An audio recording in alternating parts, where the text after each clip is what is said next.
જય શ્રી કૃષ્ણ વિદ્યાર્થી મિત્રો, હું અનિલ પણસાળા. આજે આપણે નામાના મૂળ તત્વ ધોરણ 11 ભાગ 1 એમાં પહેલું ચેપ્ટર ની સમજૂતી મેળવતા જઈએ. ઘણા બધા લેક્ચર છે આપણે કમ્પ્લીટ કરી લીધેલા છે. પાયાના હિસાબી પદો, પારિભાષિક શબ્દો એ તમામ સમજી લીધા, નામાની વ્યાખ્યા સમજી લીધી, એના લક્ષણો સમજી લીધા. હવે એના પછીના પોઈન્ટમાં આપણે આવીએ છીએ. એના પછીનો પોઈન્ટ છે એ છે હિસાબી પદ્ધતિના હેતુ. તો આના વિશે આપણે વિગતવાર સમજૂતી મેળવી છે. આ પહેલું ચેપ્ટર વિદ્યાર્થી મિત્રો પ્રેક્ટિકલ સબ્જેક્ટ છે અને થિયરી જેવું ચેપ્ટર લાગશે તો ચલાવી લેશું, પણ શક્ય હશે ત્યાં સુધી આ ચેપ્ટરને હું પ્રેક્ટિકલ કરવાનો 100% પ્રયત્ન કરીશ, જેથી કરીને હું તમને જે કાંઈ સમજાવવા માગું છું એની સમજૂતી તમને વિગતવાર મળતી રહે. અને આ પ્રેક્ટિકલ એટલા માટે કરી શકું છું કારણ કે હું એક કોમર્સ સ્ટુડન્ટ છું. એની સાથે સાથે જ હું કોમર્સ રિલેટેડ ઘણી બધી એક્ટિવિટી કરું છું, જે મારા બિઝનેસના માધ્યમથી હું કરું છું, જેથી કરીને એમાં જે કંઈ પોઈન્ટ આવતા હોય અને તમારે સમજવામાં ઉપયોગી હોય એવી માહિતી છે તમારી સાથે શેર કરી અને વધારે હું સમજૂતી આપવાનો પ્રયત્ન કરું છું. હાલો, પહેલો જ પોઈન્ટ છે હિસાબી પદ્ધતિના હેતુઓ. પહેલી બાબત એ છે કે હિસાબી પદ્ધતિ છે એનો અર્થ આપણે જોયા, એના લક્ષણો જોયા, એના પારિભાષિક શબ્દો જોયા, પણ હિસાબી પદ્ધતિમાં હિસાબો કઈ રીતે લખાય છે એ હિસાબો જ આપણે જોયા નથી. બરાબર, આ હિસાબો જ આપણે જોયા નથી તો આપણે કઈ રીતે સમજશું કે હિસાબી પદ્ધતિ છે એનો હેતુ કયો છે? બરાબર, એ ક્યાં ઉપયોગી છે? આપણે આમાં છે ને 2 પોઈન્ટ શીખવાના છે. એક આ હિસાબી પદ્ધતિના હેતુઓ, એના પછીનો પોઈન્ટ શીખવાનો છે હિસાબી પદ્ધતિના ફાયદાઓ, એના પછીનો પોઈન્ટ છે હિસાબી પદ્ધતિની મર્યાદાઓ. પણ આ 3 પોઈન્ટ આપણે વિદ્યાર્થી મિત્રો સમજવા હોય. મર્યાદા, બરાબર, પછી તમારે હિસાબી પદ્ધતિ છે એના ફાયદા અને હિસાબી પદ્ધતિના હેતુઓ. તો એની પહેલા હું તમને સામાન્ય રીતે હિસાબી પદ્ધતિ છે એમાં હિસાબો કઈ રીતના લખાય છે એ હિસાબો હું તમને સૌથી પહેલા દર્શાવી દઉં, તો એની સાથે સાથે આપણે છે એ બધાય પોઈન્ટ આપણે ધ્યાનમાં રાખતા જાશું અને એની સાથે સાથે આપણે સમજૂતી મેળવતા પણ જાશું. હાલો, આપણી પાસે પહેલો પોઈન્ટ આવ્યો છે કાયમી નોંધ. હવે કોઈ પણ હિસાબ રાખશું એ આપણા ચોપડે એની કાયમી નોંધ રહેશે. અહીંયા પણ શું કીધું છે તો કે હિસાબી પદ્ધતિમાં વ્યવહારો અને બનાવોને લેખિત સ્વરૂપે નોંધવામાં આવે છે. આ નોંધો ચોપડાના સ્વરૂપે અથવા કમ્પ્યુટરમાં કાયમી ધોરણે રાખવામાં આવે છે. હવે આનું એક ઉદાહરણ આપું. મારે ન્યૂ વર્લ્ડ કન્સલ્ટન્સી કરીને મારી પોતાની ઓફિસ છે, એમાં 25+ સર્વિસીસ છે એ હું એમાં આપું છું, જેમાં PAN card, driving licence, passport, return file, marriage certificate, shop act licence, LIC, મેડિક્લેમમાં 4 company, HDFC ergo, Religare, star health, oriental, home loan કરીએ, મોર્ગેજ લોન કરીએ, પર્સનલ લોન કરીએ. આ સિવાય RTOના તમામ પ્રકારના કામકાજ છે.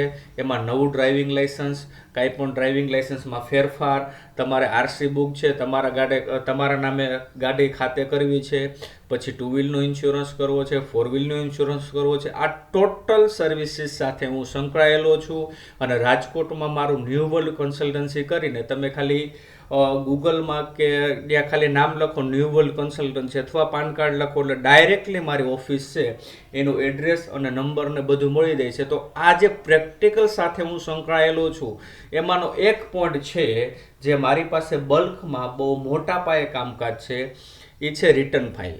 તમે અત્યારે સાંભળ્યું હોય છે, ઘરે મમ્મી કે પપ્પા કાંઈ પણ હોય તો તમને વચ્ચે ક્યારેક વાત થઈ હોય, લોન કરવાની હોય ને ત્યારે વાત થઈ હોય એ કે આપણે છે ને છેલ્લા 3 વર્ષના રિટર્ન જો વ્યવસ્થિત ભરેલા હોય ને તો આપણી લોન છે ને ઓછા વ્યાજે થાય. આવું તમે સાંભળ્યું છે. હવે તમે રિટર્ન તો ક્યારેય જોયું જ નથી અને આપણે જે શીખવાના છીએ એમાં લાસ્ટ હેતુ આપણો એ છે કે આપણે રિટર્ન છે, આપણા જે ઇન્કમ છે, બરાબર, એનું ફૂલ આમ આપણે કહીએ છીએ IT return, income tax return. બરાબર, એનું ફૂલ નેમ છે. હવે આ જે ફાઇલો મારી પાસે 450 ને આજુબાજુ મારી પાસે ફાઇલો છે, બરાબર. એમાં હું શું કરું છું તો કે હું એમાં હિસાબો લખું છું, અને જે હિસાબો લખું છું ને એની મારી પાસે શું થઈ જાય છે, કાયમી નોંધ. હવે કાયમી નોંધ છે ને હું અહીં ચોપડામાં ક્યાંય લખતો નથી, હું ડાયરેક્ટલી કાયમી નોંધ છે ને કમ્પ્યુટરમાં લખું છું. અહીં કીધું છે ને કમ્પ્યુટરમાં કાયમી નોંધ. હવે હું તમને બતાવી દઉં કે કમ્પ્યુટરમાં નોંધ એની કઈ રીતે થાય, એની સમજૂતી આપણે મેળવી લઈએ.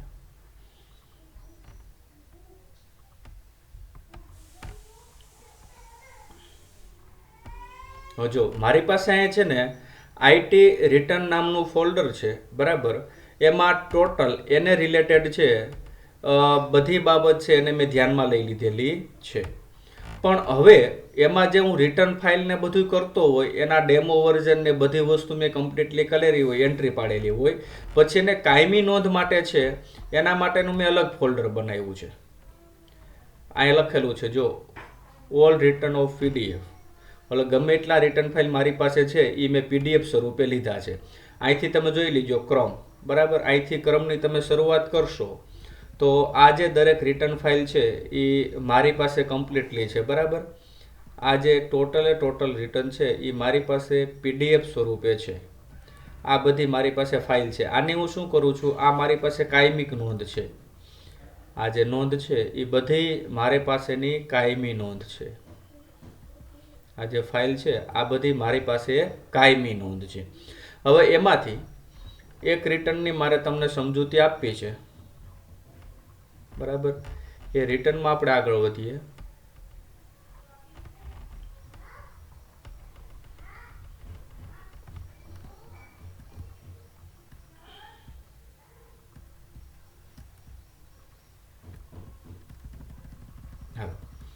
હવે આ મેં મારું જ રિટર્ન લીધું છે, બરાબર. કાયમી નોંધ મારે તમને સમજાવી છે એના માટેનું મેં ઉદાહરણ લીધું છે. હવે આનું થોડુંક હજી વિગતવાર આપણે સમજૂતી મેળવી છે એના માટે હું તમને આમાંથી બતાવું. આમાં એનું ફોલ્ડર મારી પાસે છે.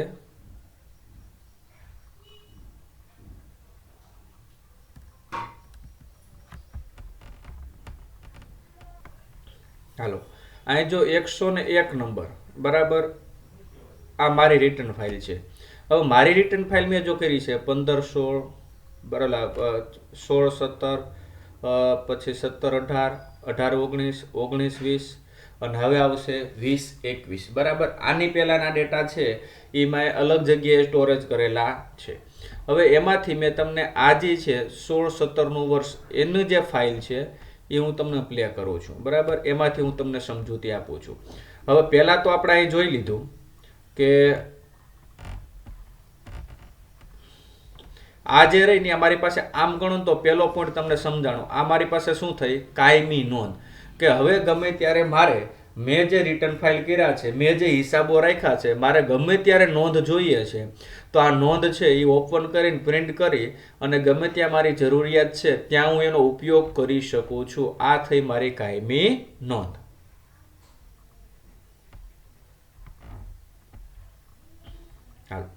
નેક્સ્ટ છે દરેક વ્યવહારની હિસાબી અસર જાણવા.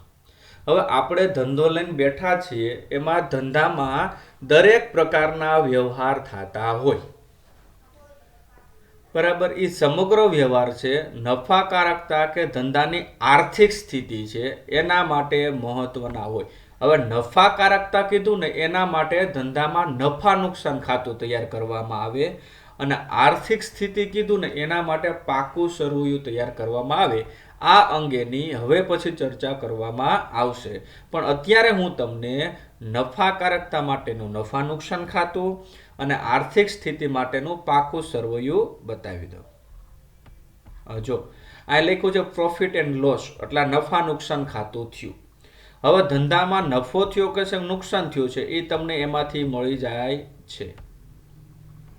હાલો, હવે જો અહીં જોવો છો commission income, business income, bank interest, આ બધી મારી ઇન્કમ થઈ, બરાબર, 3 લાખ રૂપિયાની. હવે એની સામે એક્સપેન્સ મેં ખર્ચા કર્યા તો મોબાઈલના, ઇલેક્ટ્રિસિટી, લાઇટ બિલ છે, લીગલ ફીસ છે, મિસેલ એક્સપેન્સ છે, અન્ય ખર્ચા છે, પેટ્રોલનો ખર્ચો છે, એકાઉન્ટિંગ ફી છે અને ટ્રાવેલિંગનો ખર્ચો છે. એ ખર્ચો બાદ કરતા એ વર્ષે મારે 2,61,000 શું થયું છે પ્રોફિટ. તો મને એમાં નફો જાણવા મળ્યો, મને નફો થયો છે. હવે એમાં આર્થિક સ્થિતિ જાણવા માટેની વાત કરી. તો આર્થિક સ્થિતિ જાણવા માટે આપણે એને તૈયાર કરીએ છીએ બેલેન્સ શીટ, એટલે કે પાકું સરવૈયું. બરાબર. આર્થિક સ્થિતિ જાણવા માટે આર્થિક સ્થિતિ જાણવી છે તો કેપિટલ એકાઉન્ટ, આ મારી પાસે મૂડી અત્યાર સુધીમાં કેટલી છે તો 7 લાખ રૂપિયાની મૂડી છે. હવે મૂડી મેં ક્યાં ક્યાં રોકેલી છે? ફિક્સ એસેટ, એમાં મોબાઈલ, વ્હીકલ, ફર્નિચર, ટૂલ્સ, પછી બેંકમાં પડ્યા છે, ટીડીએસ છે, મેં કોઈને લોન આપેલી છે. પછી તમારા માટેનો ખાસ શબ્દ આવ્યો સન્ડ્રી ડેપ્ટર. બરાબર, એટલે કે આ દેવાદાર છે જેની પાસેથી મારે પૈસા લેવાના છે.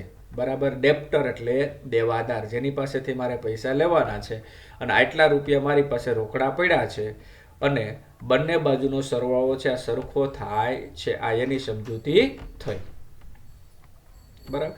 દરેક વ્યવહારની હિસાબી અસર છે ત્યાં જાણી શકાય છે. અસર કરતા પરિબળોની જાણકારી. હવે ધંધો લઈને બેઠા છીએ તો એની સાથે ઘણા બધા બાબત એવી છે જે અસર કરતી હોય એની માહિતી આપણે મેળવી શકીએ. ધંધાના નફા કે નુકસાનને અસર કરતા પરિબળો તેમજ ધંધાની આર્થિક પરિસ્થિતિને અસર કરતા પરિબળો અંગેની જાણકારી હિસાબો તૈયાર કરવાથી મળી શકે છે. હિસાબો તૈયાર કરવાનો આ હેતુ અગત્યની ભૂમિકા ભજવે છે. હવે આમાં તમને કીધું અસર કરતા પરિબળો. અસર કરતા પરિબળો મતલબ શું? ધંધો છે એની સાથેના. તો એમાંથી તમે અસર કરતા પરિબળોમાં એમાં દેવાનું પ્રમાણ તમને આપ્યું છે, એ તમે એની સાથે ધ્યાનમાં લઈ શકો છો. એની સાથે તમારે લેવું હોય અસર કરતા પરિબળો એમાંના જ છે. પછી લેણાનું પ્રમાણ, આ બે એને અસર કરે છે. બરાબર. આ બે પરિબળો છે એની સાથે આપણે જોઈ લઈએ. હાલો, હવે દેવાનું પ્રમાણ મતલબ કે ધંધામાંથી કોઈને પૈસા દેવાના. લેણાનું પ્રમાણ એટલે કે ધંધામાં કોઈ પણ વ્યક્તિ પાસેથી પૈસા લેવાના. હાલો, હવે આ તમે જુઓ કે પૈસા દેવાના કઈ રીતે થયા? તો કે ધંધામાં વ્યક્તિ દ્વારા રોકડના બદલે ઉધાર વ્યવહાર કરીએ. ઉધાર વ્યવહાર શું કરીએ? તો કે આપણે ઉધાર ખરીદી કરશું એટલે પૈસા દેવાના થાય, પરંતુ આ ચૂકવણી ભવિષ્યમાં કરવાની હોય છે. જ્યાં સુધી ચૂકવણી કરવામાં ન આવે ત્યાં સુધી દેવા તરીકે દર્શાવવામાં આવે છે. એ જ રીતે પૈસા લેવાના એટલે ઉધાર ખરીદીની જેમ આપણે ગ્રાહકોને શું કરીએ છીએ? તો કે ઉધાર વેચાણ કરીએ છીએ. તો કે આ વેચાણની રકમ ભવિષ્યમાં મળવા પાત્ર હોય છે. જ્યાં સુધી વેચાણની રકમ ન મળે ત્યાં સુધી ચોપડામાં તે લેણા તરીકે દર્શાવવામાં આવે છે. તો દેવાના અને લેવાના એ પૈસા માટે આપણે પાછો એનો જે પાકું સરવૈયું જોઈ લઈએ. જો આપણી પાસે છે પાકું સરવૈયું. હવે જો આ પાછું આ બાજુ તમે જો કેપિટલ એટલે કે મૂડી છે ધંધાની, અને પૈસા દેવાના થશે તો આ બાજુ આવશે, પૈસા લેવાના થશે તો આ બાજુ આવશે. આ બાજુ આવશે મિલકત લેણા. હવે મિલકત લેણામાં આ તમે જોયું સન્ડ્રી ડેપ્ટર એટલે કે આ શું કહેવાય? દેવાદાર. એટલે ધંધાનું શું કહેવાય? લેણું એટલે દેવાદાર. એટલે ધંધામાં મારે આ પૈસા લેવાના છે. આ બાજુ જોઈએ તો સન્ડ્રી ક્રેડિટર આવે, પણ ત્યાં છે નહીં, નહીતર મારે શું થાય? પૈસા દેવાના થાય. કારણ કે મારો ધંધો જ એવો છે જેમાં મારે કાંઈ માલની ખરીદી કરવાની થતી નથી, એટલે મારે ક્યાંય પૈસા દેવાના બાકી રહેતા નથી. પણ મેં રિટર્ન ફાઇલ ભર્યા છે, કોઈનું નાના મોટું કામકાજ કરી દીધું છે, એના પૈસા મારે લેવાના બાકી છે. તો સન્ડ્રી ડેપ્ટર તરીકે હું લેણા તરીકે હું દર્શાવી શકું. હાલો, એટલે દેવાનું પ્રમાણ અને લેણાનું પ્રમાણ. હવે એની સાથે અસર કરતા પરિબળો. હવે ધંધો જે લઈને બેઠા છીએ એટલે પૈસા દેવાના લેવાના એક પ્રકારના પરિબળ થયા. એની સાથે તમે જુઓ કે કરવેરાની જવાબદારી નક્કી કરવી ને એ મહત્વનું છે. અત્યારે તમે લોકોના બધે સાંભળ્યું છે કે તમારી પાસે મોટી આવક થાય ને એટલે ગવર્મેન્ટમાં તમારે ટેક્સ ભરવો પડે. આ જે ટેક્સ ભરવો પડે ગવર્મેન્ટને એને કહેવાય કરવેરા. હજી આપણે શબ્દ વધારે આપણે વાપરીએ છીએ શબ્દ છે ઇન્કમ ટેક્સ. સામાન્ય રીતે કરવેરા ભરવાની જવાબદારી તૈયાર કરવામાં આવેલા હિસાબોના આધારે નક્કી થાય છે. કરવેરાનું પ્રમાણ કર ભરવાની આવકના આધારે નક્કી થાય છે. તેથી હિસાબો તૈયાર કરવાનો હેતુ કરવેરાની જવાબદારી નક્કી કરે છે કે તમારે કેટલા કરવેરા એટલે કે કેટલો ટેક્સ ભરવાનો થશે, કેટલો ઇન્કમ ટેક્સ ભરવાનો થશે એ તમારે એમાંથી જાણી શકાય છે. તો કરવેરાની જવાબદારી પણ આપણે જોઈ લઈએ એમાં. હવે જો આપણે આ જોયું તો બેલેન્સ શીટ એટલે કે પાકું સરવૈયું, આપણે જે બોલશું એ પાકું સરવૈયું થશે, બરાબર. અને કમ્પ્યુટરની ભાષામાં અમે જે હિસાબો ઇન્કમ ટેક્સમાં આપીએ આઈટી રિટર્ન ફાઇલમાં, એમાં બેલેન્સ શીટ એનું ઇંગ્લિશમાં નામ. હાલો, હવે આપણે જે સમજૂતી મેળવી છે એ કરવેરાની સમજૂતી મેળવી છે. તો એના માટે વિદ્યાર્થી મિત્રો આપણે આવી ગયા છે પ્રોફિટ એન્ડ લોસમાં, બરાબર. આ પ્રોફિટ એન્ડ લોસમાં આવ્યા છે ને ત્યાં આપણને કરવેરા અંગેની માહિતી મળે. આ રિટર્ન મેં કયા વર્ષે ભર્યું છે તો કે 15-16નું રિટર્ન છે. તો 15-16ના રિટર્નમાં મારી પાસે અહીં આવક કેટલી થઈ હતી, ટોટલ 3 લાખ રૂપિયા. આ બાજુ મેં ખર્ચા કેટલા કર્યા હતા તો કે 32,000 રૂપિયાના. તો 3 લાખમાંથી 32,000 રૂપિયા બાદ થઈ ગયા, એટલે મારી પાસે નેટ પ્રોફિટ, મારી પાસે નફો કેટલો છે તો કે 2,68,000નો. હવે ગવર્મેન્ટના રૂલ્સ મુજબ ત્યારે એમ હતું કે 3 લાખ રૂપિયા ઉપરની આવક જાય તો તમારે એમાંથી 10% ટેક્સ કે 5% ટેક્સ તમારે સરકારને ભરવાનો થાય. કોને ભરવાનો થાય? સરકારને ભરવાનો થાય. તો તમારે ટેક્સ ભરવાનો થશે કેટલો એની માહિતી તમને નફા નુકસાન પત્રકના માધ્યમથી મળી જશે. જો પછી અહીં નફો તમારે ઘટાડવો હોય તો અહીં તમે ખર્ચાનું પ્રમાણ વધારી શકો છો અથવા તમારી જે ઇન્કમ છે એના પ્રમાણમાં ઘટાડી શકો છો. એટલે ઘણી વખત તમે દુકાને કાંઈ પણ પ્રકારની વસ્તુ ખરીદવા ગયા હોય ત્યારે તમને કીધું હોય કે પાકું બિલ આપું કે કાચું બિલ. જો પાકું બિલ આપશે તો અહીં દર્શાવવું ફરજિયાત બનશે, એમાં 1% નહીં ચાલે. પણ જો તમને કાચું બિલ આપશે તો અહીં નહીં દર્શાવશે તો બી ચાલશે. આ છે નફા નુકસાન ખાતું, પ્રોફિટ એન્ડ લોસ અકાઉન્ટ. એટલે કરવેરા ત્યાં જાણી શકાય છે કેટલા ભરવાના થશે તે. ધંધાની નફાકારકતા માપવા હમણાં મેં જે પોઈન્ટ કીધો ત્યાં જ ધંધાનો કેવડો નફો થયો છે એ તમે દર વર્ષના નફાને ધ્યાનમાં રાખીને માપી શકો છો.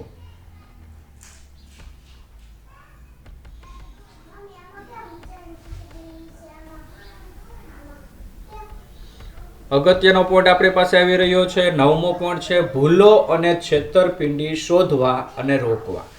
હવે હિસાબોના કારણે બહુ જ સારા પ્રમાણમાં કામ થાય છે, એટલે ભૂલો પડવાની શક્યતા ઘટી જાય છે અને છેતરપિંડી છે એ પણ ઘટી જાય છે. આનું હું તમને સામાન્ય ઉદાહરણ આપું. દાખલા તરીકે આપણે કાંઈ પણ હિસાબો લખીએ છીએ, એ હિસાબોની તમને આના પછીના ચેપ્ટરમાં ખબર પડશે કે 2 અસર થાય છે. તો તમે 2 અસર લખશો તો 2 અસર કરશો તો એક અસરમાં તમે ભૂલ કરી છે તો બીજી અસરમાં તમને ધ્યાન આવી જશે કે અહીં મારે 5,000 લખવાના હતા તો એક જગ્યાએ મેં પહેલી અસરમાં 5,000 લખ્યા અને બીજી અસરમાં 5,000 ને બદલે મારે 500 લખાઈ ગયા અથવા 5,000 ને બદલે મારે 50,000 રૂપિયા લખાઈ ગયા. તો તમે પાછો હિસાબ ચેક કરશો તો તમારી ભૂલ છે એ તમને મળી જશે. બીજો પોઈન્ટ છે છેતરપિંડી. હવે હિસાબો તમે લખો છો તો તમે ધંધામાં જે વ્યવહાર કર્યા એ દરેક વ્યવહાર લખાઈ ગયા.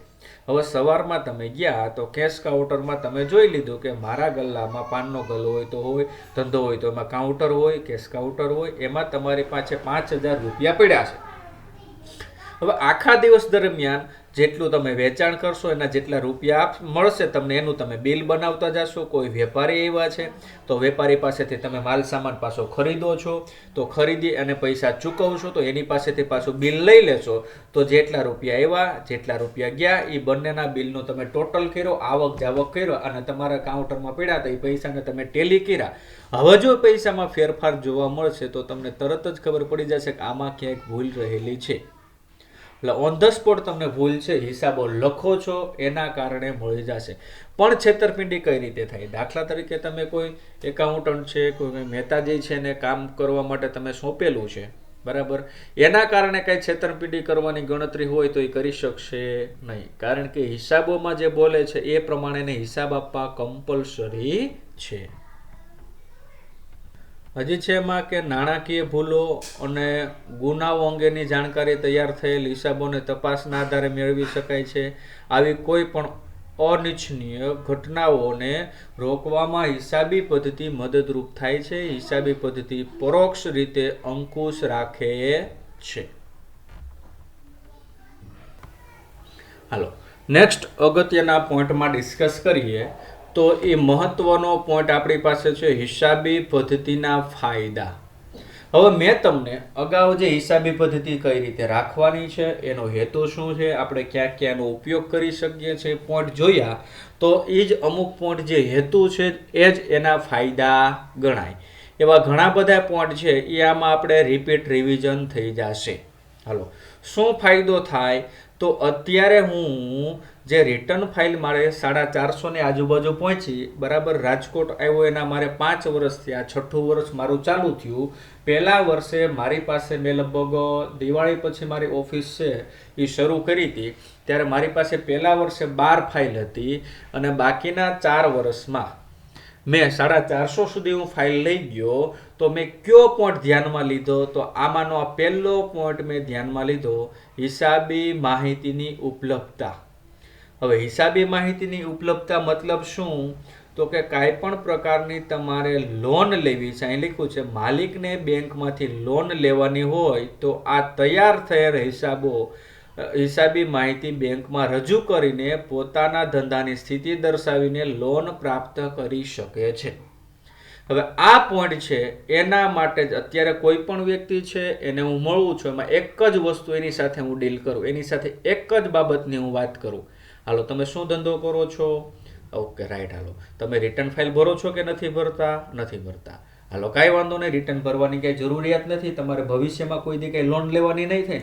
ના ના ના ના ના ના સર, એ તો કે લોન લેવાની થાય, એ કે હમણાં છે ને મકાન લેવાનું છે, કાં ફ્લેટ લેવાનો છે, કાં મારો ધંધો મોટો કરવાનો છે, મારે 4 વ્હીલ લેવાની છે, મારે બિઝનેસ લોન લેવાની છે. ઓહો, તો તમારે આ લોન લેવી છે તો બેંકવાળા તમારી પાસે સામેથી આવશે ને કે તમને લોન આપી દે. એ કેમ તો ન આપે, તો એના માટે રિટર્ન ફાઇલ તો રિટર્ન તો તમે ભરતા નથી. તો કે હા એ વાત સાચી, તો લાવો તમારી પ્રોફાઇલ, તમારું પાન કાર્ડ, આધાર કાર્ડ, તમારી બેંકની પાસબુક, આ સિવાય કાંઈ પણ વિગત હોય, તમારા નામની પ્રોપર્ટી હોય તો લાવો. અત્યારથી હું તમારા રિટર્ન ફાઇલ ભરવાની શરૂઆત કરી દઉં તો 1, 2, 3 વર્ષના રિટર્ન ભરાઈ જાય. તો ચોથા વર્ષથી તમારે કાંઈ પણ પ્રકારની લોન લેવી હોય તો ત્યાં તમે આ મેં રિટર્ન ભર્યા છે આપશો તો તમને લોન મળશે. અથવા જો લોન તમારે હોમ લોન કરવાની હોય, મોર્ગેજ લોન કરવાની હોય, બિઝનેસ લોન કરવાની હોય તો મને જ કહેજો, હું જ તમારી લોન કરી દઈશ. અને તમને મોટો બેનિફિટ એ પણ હું આપીશ કે હું તમારી પાસેથી મારી કન્સલ્ટન્સી ફી લેતો નથી, કારણ કે મારી પાસે બલ્કમાં કામ આવે છે, હું સારી પ્રોફાઇલના જ કામ કરું છું. તમારી પ્રોફાઇલ વ્યવસ્થિત છે તો ફ્રી ઓફ કન્સલ્ટન્સીમાં હું તમારું કામ કરી દઈશ. તો જે હિસાબી માહિતી છે એ તમારી પાસે છે તો એનો પહેલામાં પહેલો ફાયદો એ થયો કે તમારે બેંકમાંથી લોન લેવી છે ત્યાં ઉપયોગી બનશે. નેક્સ્ટ પોઈન્ટ બીજો છે નફાકારકતા જાણવા. તો આપણે હેતુમાં એ પોઈન્ટ જોઈ લીધું કે ધંધામાં કેટલો નફો થયો છે ને એ તમને હિસાબી પદ્ધતિના નફા નુકસાન ખાતા ઉપરથી તમને જાણકારી મળી જશે. અહીં જો આપી દીધું છે નફા નુકસાન ખાતા પરથી જાણકારી પ્રાપ્ત થશે. મેં તમને નફા નુકસાન ખાતું પણ બતાવી દીધું. પછી આર્થિક સ્થિતિ જાણવા. આર્થિક સ્થિતિ કેના દ્વારા જાણી શકાય છે તો કે પાકા સરવૈયા દ્વારા.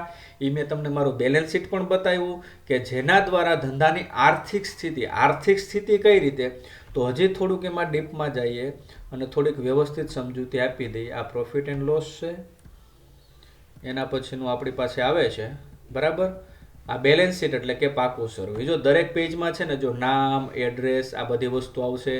પછી કયું ખાતું છે એનું નામ, કેટલા સમયનું છે એનું નામ, બરાબર, આ ટોટલ વિગત છે એમાં એ આવતી હોય છે. હાલો હવે આના ઉપરથી આર્થિક સ્થિતિ શું જાણી શકાય એ તમને કહું. જો મારી પાસે પૈસા કેટલા છે? 7 લાખ રૂપિયા. હાલો આ 7 લાખ રૂપિયા ધંધામાં ક્યાં ક્યાં પડ્યા છે તો કે ફિક્સ એસેટ, બરાબર, કે જે કાયમી મિલકત કહેવાય, એ મારી 1,17,000ની છે. બેંકમાં કેટલા પડ્યા છે? 14,600 પડ્યા છે. ટીડીએસ રિસીવેબલ મતલબ કે હું જે કમિશનનું કામકાજ કરું, મારી પાસે એલઆઈસીની એજન્સી છે, એલઆઈસી છે, પછી મેડિક્લેમનું છે. મેડિક્લેમનું તો હમણાં મેં બધું શરૂઆત કર્યું, આજે ટીડીએસ બ્યુરો તો ત્યારનું હતું નહીં, બરાબર. તો એ પૈસા મારેમાંથી પાછા મળવાના હતા. મેં લોન આપેલી છે 1,65,000ની. પછી એ જ રીતે જો તો મારે 75,200 ગામ પાસેથી લેવાના છે, મારે ક્યાંય ગામને દેવાના નથી, મારે લેવાના છે. પછી રોકડા મારી પાસે 3,30,000 રૂપિયા પડ્યા છે. તો આના ઉપરથી ધંધાની સ્થિતિ શું જાણી શકાય?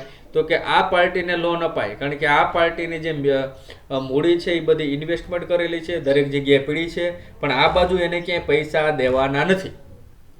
ત્યારે હું લખત, હાલો આઈસીઆઈસી બેંક પાસેથી લોન લીધેલી છે, પર્સનલ લોન લીધેલી છે, કે મેં ઉધારમાં ખરીદી કરી છે, બરાબર, તો સન્ડ્રી ક્રેડિટર છે કે અહીં સન્ડ્રી ડેબ્ટર છે, તો ગ્રાહક પાસેથી લેવાના 75,000 છે, પણ અહીં 7 લાખ રૂપિયા મારે દેવાના બાકી બોલતા હોય, તો મારી આર્થિક સ્થિતિ એવી દર્શાવ મારે પૈસા લેવાના નહીં પણ ગામને પૈસા દેવાના છે, બરાબર, તો નેગેટિવ પ્રોફાઇલ થાય.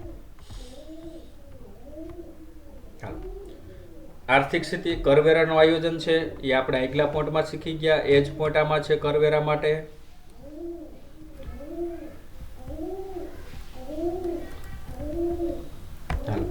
નેક્સ્ટ ધંધાનું મૂલ્યાંકન. હવે તમારો જે ધંધો છે એ ધંધો તમારે અન્ય ધંધા સાથે તમે મૂલ્યાંકન કરી શકો છો, અથવા તમારે ધંધો ગમે ત્યારે વેચવાનો થાય છે ત્યારે એનું મૂલ્યાંકન એટલે કે તમે કિંમત નક્કી કરી શકો છો કે આ 5 વર્ષ ત્યાં હું ધંધો ચલાવું છું, તો 5 વર્ષના અંતે મારો જે ધંધો છે એની કિંમત વધે છે કે કિંમત ઘટે છે, એને કહેવાય મૂલ્યાંકન. વ્યવહારમાં અમુક વખતે માલિક દ્વારા પોતાના ધંધાનું વેચાણ અન્ય વ્યક્તિને કરવામાં આવતું હોય છે, બરાબર. શું છે ફરીથી ધ્યાન રાખો, વ્યવહારમાં અમુક વખતે માલિક દ્વારા પોતાના ધંધાનું વેચાણ અન્ય વ્યક્તિને કરે, એટલે કે પોતાનો ધંધો વેચી દે. આવા સંજોગોમાં ધંધાની વેચાણ કિંમત કેટલી હોવી જોઈએ આ નક્કી કરવી મહત્વની બને. આ વેચાણ કિંમત નક્કી કરવામાં હિસાબી પદ્ધતિ મદદરૂપ થાય છે. ધંધો કેટલો નફાકારક છે આ જોવાનું, નફો કેટલો કરે છે, એની આર્થિક સ્થિતિ કેવી છે, સ્થિતિ મેં હમણાં તમને બતાવી દીધી, તે અંગેની જાણકારી હિસાબી પદ્ધતિ આપે છે. અને આમ ધંધાના મૂલ્યાંકનમાં હિસાબી પદ્ધતિ મદદરૂપ થાય છે. હાલો, આવા મૂલ્યાંકન હું દર્શાવું તો હું તમને કહું કે મેં તમને અગાઉ એક પ્રોફાઇલ બતાવી હતી, બરાબર. આ પ્રોફાઇલમાં હું તમને કહું કે મારી પાસે જુઓ તો કે પહેલા વર્ષે મેં ધંધાની શરૂઆત કરી તો મારી પાસે અહીંથી 12 ફાઇલ હતી, બરાબર, કે વધીને 15 ફાઇલ હોય. તો પહેલા વર્ષે મારી એટલી ફાઇલ હતી, તો આનું મારે ધંધાનું મૂલ્યાંકન કરવું છે તો એક રિટર્ન ફાઇલના ગામ કરતાં હું સસ્તા ભાવે કામ કરું છું. ગામમાં એ રિટર્ન ફાઇલ તમે ભરવા માટે જાઓ તો બિઝનેસ રિટર્ન હોય તો 1500 થી 2000 રૂપિયા છે, સેલેરી રિટર્ન છે એ ગામની મને ખબર નથી. હવે એ જ હું બિઝનેસ રિટર્ન છે એ હું માત્ર 1000 રૂપિયામાં ભરી દઉં છું, અને સેલેરી રિટર્ન ફાઇલ છે એ હું 500માં ભરી દઉં છું, જેના કારણે ઘણા બધા કસ્ટમર મને મળે છે. હું બલ્કમાં કામ કરવાવાળો વ્યક્તિ છું એટલે હું ફ્રી નો બેસું અને મને વ્યવસ્થિત કામ મળી રહે. તો શરૂઆતમાં જ્યારે મારી પાસે 12 ફાઇલ હતી તો 12 તમે બિઝનેસના રિટર્ન ગણો તો પહેલા વર્ષે મારી રિટર્ન ફાઇલની આવક કેટલી હતી? 12,000 રૂપિયાની. હાલો, ત્યારે મારે ધંધો વેચવો હોય તો મારો ધંધો કોઈ ખરીદનાર વ્યક્તિ છે ને 12 ફાઇલ બેઠી મળશે, એટલે એનું લાગે કે 12,000નું આપણે ભાઈ આ રિટર્ન ફાઇલનું કામ કરશું તો 12,000 રૂપિયાનો આપણે બેઠી આવક છે. હાલો, અંદાજે બીજું વર્ષ થયું હોય, હાલો બીજા વર્ષે અંદાજે મારી પાસે 100 ફાઇલ હોય તો બીજા વર્ષે એની વેલ્યુ કેટલાની થઈ? લાખ રૂપિયાની.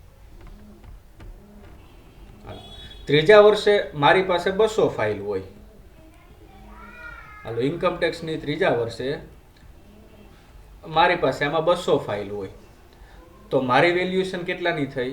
2 લાખ રૂપિયાની, બરાબર. ચોથા વર્ષે બરાબર મારી પાસે જે રિટર્ન ફાઇલ છે એ 300ની થઈ હોય, પાંચમા વર્ષે 400-450ની થઈ હોય તો અત્યારે મારી વેલ્યુએશન કેટલી? બરાબર, અહીં લખ્યું છે 441, બરાબર. તો 441મું રિટર્ન ફાઇલ મારી પાસે આવ્યું તો ટોટલ મારી પાસે ફાઇલ છે 441. પર ફાઇલના તમે 1000 રૂપિયા ગણો એટલે 4,41,000નો ધંધો બેઠો વ્યક્તિને જાય. તો એ મારી વેલ્યુએશન વધારે આપે, કારણ કે આ મારી ક્રેડિટ છે મારા બિઝનેસની, બરાબર. એ સિવાય હું આરટીઓના ટોટલ પ્રકારના કામ કરું છું તો એમાં મારી ક્રેડિટ હોય. એ સિવાયના મેડિક્લેમ ઇન્સ્યોરન્સ માટે, લાઈફ ઇન્સ્યોરન્સ માટે હું છું તો એની મારી ક્રેડિટ અલગ હોય. તો એના આધારે ધંધાનું મૂલ્ય નક્કી થાય. હવે નિર્ણય ઘડતર. ધંધો તમે છે એ કયા પ્રકારનો છે? તો જો કે ધંધામાં જુદા જુદા સ્વરૂપો હોય. એકાકી માલિકી એટલે એક જ માલિક હોય. બીજું છે ભાગીદારી પેઢી એટલે એક કરતાં વધુ માલિક હોય. હવે આ ધંધામાં અમે બંને ભાઈ છીએ તો આમાં કહેવાય ભાગીદારી પેઢી. બીજું છે કંપની દ્વારા બરાબર પોતાના હિસાબો તૈયાર કરવામાં આવતા હોય તો ખાસ કરીને કંપનીના હિસાબોનો ઉપયોગ જુદા જુદા પક્ષકારો કરે છે. મારા હિસાબનો ઉપયોગ કોઈ કરશે નહીં. શા માટે? તો દાખલા તરીકે રિલાયન્સ કંપની છે તો એના આધારે આપણે નિર્ણય ઘડતર લઈએ કે રિલાયન્સ કંપનીને આપણે શેર ખરીદવા કે નહીં. તો અહીં લખ્યું છે શેર હોલ્ડર. રિલાયન્સ કંપનીમાં આપણે પૈસા રોકવા કે નહીં. તો એ નિર્ણય ઘડતર છે કંપનીનું. આપણે બેલેન્સ શીટ મેં તમને મારા ધંધાનું બતાવ્યું એમ કંપનીનું બેલેન્સ શીટ હોય તો એના આધારે તમે જાણી શકો છો. પછી આપ્યું છે પુરાવા તરીકે. પુરાવા તરીકેનો એક પોઈન્ટ મેં તમને કીધો કે દાખલા તરીકે મારે કાંઈ પણ લોન લેવી છે તો લોન લેવી છે તો હું ધંધો 5 વર્ષ થયા કરું છું, 10 વર્ષ થયા કરું છું. એનો પુરાવો શું? તો કે મેં ઇન્કમ ટેક્સ રિટર્ન ભર્યા છે તેનો. તો આઈટીઆરના માધ્યમ તરીકે હું છે એ પુરાવા તરીકે જાઉં. બીજું છે દાખલા તરીકે આપ્યું છે ભાગીદારી પેઢીના ભાગીદારો વચ્ચે હિસાબોના સંદર્ભમાં કોઈ પણ વિવાદ ઊભો થાય તો એને ન્યાય આપવા માટે પણ હિસાબી પુરાવા છે કે ભાઈ તને એટલો નફો મળે છે, તને એટલો નફો મળે છે, એટલો નફો થયો તો એટલું વેચાણ કર્યું તો ક્યાંય દર્શાવતો નથી, આમ છે તેમ છે, બધી વસ્તુ તમે જાણી શકો છો.